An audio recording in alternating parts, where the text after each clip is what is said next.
మహాభారతంలో చాలా యోధులు చనిపోయారు.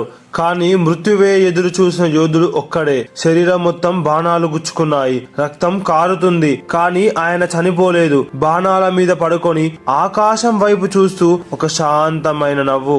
ఆయనే భీష్మ పితామహ. కానీ అసలు ప్రశ్న ఏంటి అంటే, ఎందుకు భీష్ముడు సంక్రాంతి రోజే చనిపోవాలనుకున్నాడు? ఇది కేవలం స్పిరిచువల్ రీజనా, లేదా మహాభారతంలో జరిగిన ఒక పెద్ద కర్మ కథాఫలమా? ఈ వీడియోలో భీష్ముడు సంక్రాంతి రోజే ఎందుకు చనిపోయాడు మరియు ఆయన మృత్యువు వెనుక ఉన్న అంబిక అంబాలిక కథను మొత్తం వివరించుకుందాం.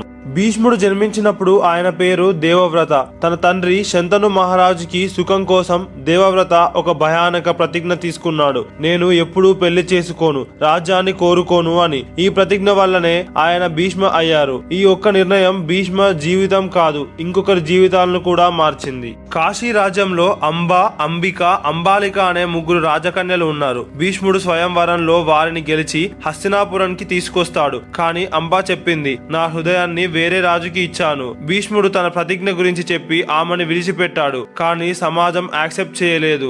ఆమె పెళ్లి జరగలేదు. జీవితం అంతా అంధకారం అయ్యింది. అంబా కోపం భీష్ముడి మీద కాదు, అధర్మం మీద. ఆమె తపస్సు చేసి చెప్పింది, నేను వచ్చే జన్మలో భీష్ముడి మృత్యువుకి కారణం అవుతాను అని శపించింది. ఈ శాపం కాలంతో పాటు వేచి ఉంది. అంబా పునర్జన్మ పొంది శిఖండిగా జన్మించింది. కురుక్షేత్ర యుద్ధంలో శిఖండి భీష్ముడు ముందు నిలబడగానే భీష్ముడు అస్త్రాలు వేయలేకపోయాడు. ఎందుకంటే ఆయన స్త్రీ మీద అస్త్రం వేయడు. అదే క్షణంలో అర్జునుని బాణాలు గుచ్చాయి. భీష్ముడు పడిపోయాడు. కానీ ఇది సమాప్తం కాదు, ఇది కర్మ ముగిసిపోవడానికి మొదలు. భీష్ముడు చనిపోవచ్చు, కానీ చనిపోలేదు.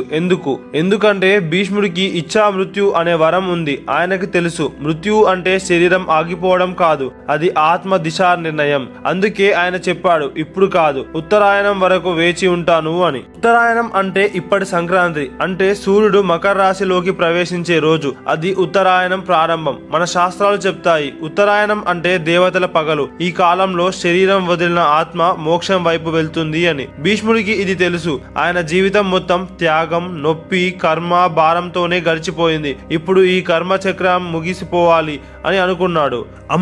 అంబాలిక భీష్ముడి నిర్ణయం వల్లనే హస్తినాపురానికి రాణిలు అయ్యారు. వాళ్ళకి ఎంపిక లేదు, వాళ్ళకి స్వేచ్ఛ లేదు. భీష్ముడికి సరి అయినది అని అనిపించిన నిర్ణయం ముగ్గురు ఆడవాళ్ల జీవితాలను మార్చింది. భీష్ముడు ఇది అర్థం చేసుకున్నాడు. అందుకే తన మృత్యువు కూడా ఒక ధర్మపథం లా ఉండాలి అనుకున్నాడు. సంక్రాంతి రోజు భీష్ముడు ధర్మరాజును పిలిచి రాజధర్మ, స్త్రీ ధర్మ, న్యాయ ధర్మ చెప్పాడు. బాణాల మీద పడుకొని ఒక గురువులా మాట్లాడాడు. సూర్యుడు ఉత్తరాయణంలో ఉన్నప్పుడు భీష్ముడు కళ్ళు మూసాడు.